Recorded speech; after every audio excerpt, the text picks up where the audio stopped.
जीत Kaur TV YouTube देखने वाले सारे व्यूअर्स ਨੂੰ ਮੇਰੇ ਵੱਲੋਂ ਸਤਿ ਸ਼੍ਰੀ ਅਕਾਲ। जो भी जीत कौर टीवी देख रहे हैं उन सबको मेरी तरफ से सत श्री अकाल। आज आप मेरा फेस देख के, आज मैं आपसे कुछ नहीं कहूँगी, पर मैं आज आप लोगों से बहुत सारे क्वेश्चन पूछूंगी, क्योंकि आज मैं इतना रोई हूँ ना कि ये रुलाने वाली हमारी सोसाइटी है। एंड मैं इंडियन सोसाइटी से बिलोंग करती हूँ। मेरा मन नहीं लगता और किसी भी कंट्री में, क्योंकि मुझे अपनापन यहाँ ही नज़र आता है। तो मैं आज पूछना चाहती हूँ कि वो लोगों से जो कि एक आदिम मानव की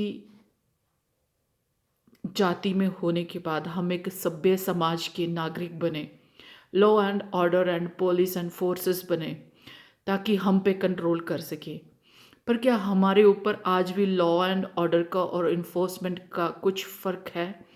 क्या हमारी सोसाइटी जो हमारे एंसेस्टर्स ने हमारे ऊपर थोपी थी, वो कंट्रोल करने के लिए, वो पशु वृत्ति को कंट्रोल करने के लिए कि पशु वृत्ति से सभ्य समाज की तरफ हम बढ़ें, क्या हम बढ़े हैं?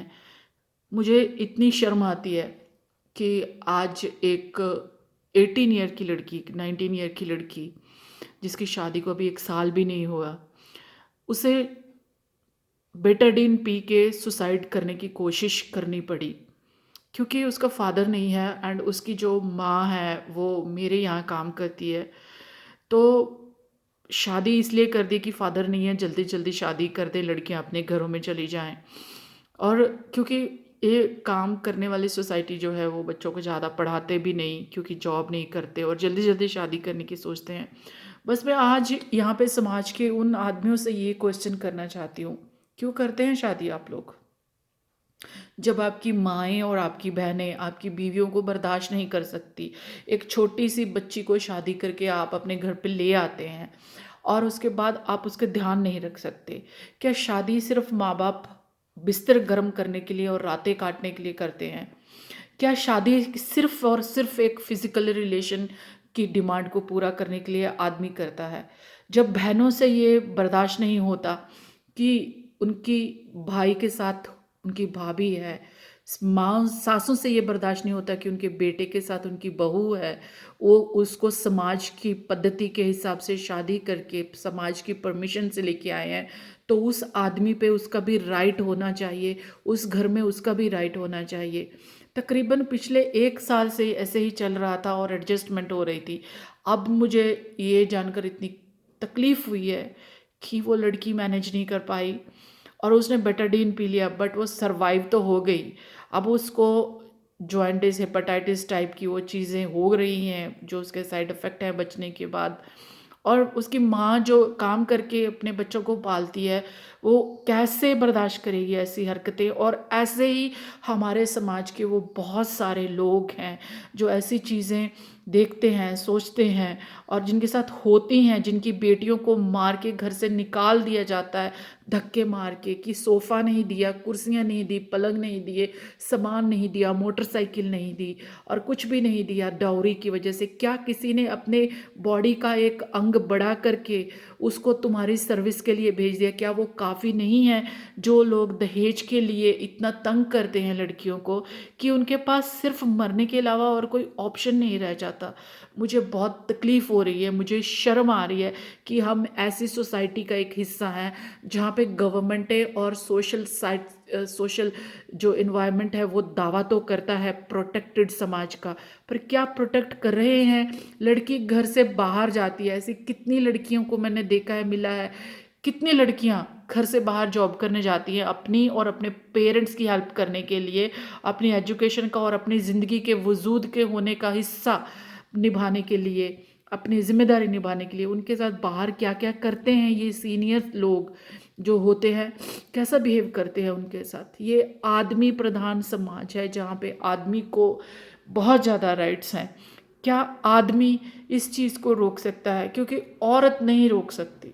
औरत को सास और ननद और जेठानी और ये सारा कुछ बन के, या फिर उसकी जब रखेल बन के आदमी की वजह से औरत ही औरत को क्यों परेशान करती है?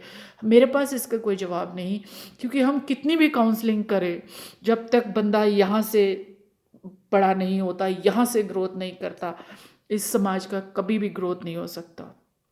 मुझे तकलीफ़ होती है क्योंकि हमारे भी बेटियां हैं, हमको डर लगता है ये सोच के, हमको डर लगता है, मेरे बच्चे इंडिया आने से भी डरते हैं कि वहाँ पे नफीसा की एक 6-7 साल की लड़की का मंदिर में रेप हो जाता है। यहाँ पे इतनी इनसिक्योरिटी है, इतनी अशांति है, औरत छोटी छोटी बच्चियों के साथ गलत काम हो जाते हैं और किसी को कोई फ़र्क भी नहीं पड़ता और वो फाइलें दबी हुई रह जाती हैं। और इंडिया एक ऐसी कंट्री है जहाँ पे ह्यूमन राइट्स को लीडर्स और गवर्नमेंट प्रमोट नहीं करने देती कि वो आवाज़ नहीं उठा सकती। कैंडल मार्च से ये चीज़ें रुकने वाली नहीं, क्योंकि रोशनी अंधेरे के लिए होती है। जिनके दिमाग गंदगी से भरे हुए हैं उन्हें कैंडल मार्च की ज़रूरत नहीं, उन्हें डंडा मार्च की ज़रूरत है, क्योंकि सिर्फ डंडा ही अब ऐसे लोगों को सुधार सकता है। क्योंकि ऐसे लाखों औरतें होती हैं जो सरवाइव कर जाती हैं ये सोच के कि हमारी ज़िंदगी है, कईयों के बच्चे होते हैं, तो वो अपनी लाइफ को किसी न किसी तरीके से आगे बढ़ाती रहती हैं, हर कदम पे हर रोज़ हज़ारों कॉम्प्रोमाइज़ कर कर के। पर वो कॉम्प्रोमाइज़ ही आदमी को और ज़्यादा बढ़ावा देता है। एक्स्ट्रा मैरिटल अफेयर्स हम देखते हैं कि जो बड़े बड़े पुलिस ऑफिसर्स हैं, जो अपनी बीवियों को घर में रख के समाज में पूजा में लेके बैठते हैं, रिसेप्शन में बीवियों के साथ बहुत महंगी साड़ी और ज्वेलरी देकर गिफ्ट उनको खड़े होते हैं, वो कितनी और औरतों का शोषण करते हैं, कितनी और लड़कियों के साथ करते हैं, इन्वॉल्वमेंट होती है। तो ये सारी चीज़ें सभी की होती हैं, मिनिस्टर्स की भी होती हैं, मिनिस्टर्स ही गवर्नमेंट होते हैं, उनके खिलाफ हम बोल नहीं सकते, उनके साथ हम कुछ कर नहीं सकते, उनके खिलाफ हम आवाज़ नहीं उठा सकते, क्योंकि जो आवाज़ उठती है उसे दबा दिया जाता है। चाहे वो कोई भी फील्ड की आवाज़ हो, रिलीजन को लेके थोपा जाता है हमारे ऊपर। पत्नी पतिव्रता पत्नी होनी ज़रूरी है, पर पति का क्या? क्यों शादी करके, क्यों आप लोगों के बनाए हुए ढकोसलों से वो शादी करके एक लड़की को अपने घर ले जाता है? किस लिए ले जाता है? जब वो उसकी रक्षा नहीं कर सकता, जब वो अपने माँ को, अपनी बहन को और ये समाज को समझा नहीं सकता कि ये मेरा पार्ट है, इसका हक है मुझ पे तुम्हारे जितना। कब मिलेगी ये इक्वालिटी औरत को? I don't know. और उसी वजह से कुछ औरतें इतनी दरिंदगी दिखाती हैं अपने आदमियों पे कि पहले दिन से ही दबा के रखती हैं। जो औरतें बहुत ज़्यादा डाउरी और पैसे वाले घर से आती हैं, उनका हमेशा प्रेशर होता है पतियों पे, तो वहाँ पे पति दबते हैं। और जो आदमी ने आदत डालती है औरत को मारने की, पीटने की, घर से निकालने की, एक्सेप्टेंस ना देने की, सासों और नंदों के आगे धकेल देने की, और वेश्यावृत्ति के लिए घर से बाहर धकेल देते हैं, जो पैसों के लिए, जो शराबी हैं, उनकी बीवियों का क्या हाल होता है। यहाँ पे कितने स्ट्रॉन्ग लॉ की ज़रूरत है, और जहाँ पे ह्यूमन राइट्स एक्टिवेट नहीं है, उसको हक नहीं दे रहे। हर बात के लिए हमको लड़ना पड़ता है। मैं कैंडल मार्च में विश्वास नहीं करती, क्योंकि कैंडल मार्च होने से दामिनी को भी 8 साल लगे इंसाफ होने में। उसकी मरने के बाद कौन सी आत्मा होती है, कौन सी तड़फती है, जब जीते जी लोगों को तड़फाया जाता है इस समाज में। कब मिलेगी आज़ादी इस तड़फन से? मुझे नहीं पता। आई डोंट इवन नो कब कब कब कब कब कब। मुझे बहुत खुशी है कि मेरी ये वीडियो देखने वाले ज़्यादा आदमी हैं। बहुत स्ट्रॉन्ग है आदमी, कुछ भी कर सकता है, बहुत स्ट्रॉन्ग है। कब करोगे आप लोग? मुझे ये जवाब दो।